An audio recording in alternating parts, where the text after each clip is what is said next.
ilaahay dartiis waxaan idinkaga codsanaynaa qof kastoo muuqaalkeena uu soo gaaray inuu sii share gareeyo oo walaalaha Soomaaliyeed ee maanta muxsiniinta wax baxsado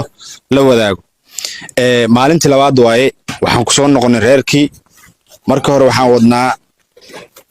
lacag yar oo soo gaartay lacagtan tiri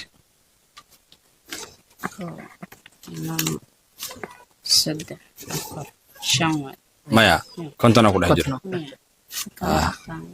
afar boqol iyo konton maasha Allah waxaa soo gaartay 450 waxaa halkaa ugu mahadcelinaynaa walaalihii Soomaaliyeed ee soo garab istaagay caawiyayna reerkaas waxaa rabnaa 450 iyo xaaladda halkan ka jirto isma laha cunugan yar wuxuu u baahan yahay dhakhtar dibadda sida maamada ay noo sheeg dalka waxa loo qaban waayay madaxa waxa la biyo kaga jiraan ilaahay waa qafuur raxiim xawaa inuu macnaa caafimaad siya laga yaabaa laakiin anaga waxaan nagal doonayaa waa dadaal insha Allah haduu ilaahay yiraahdo maamadana idan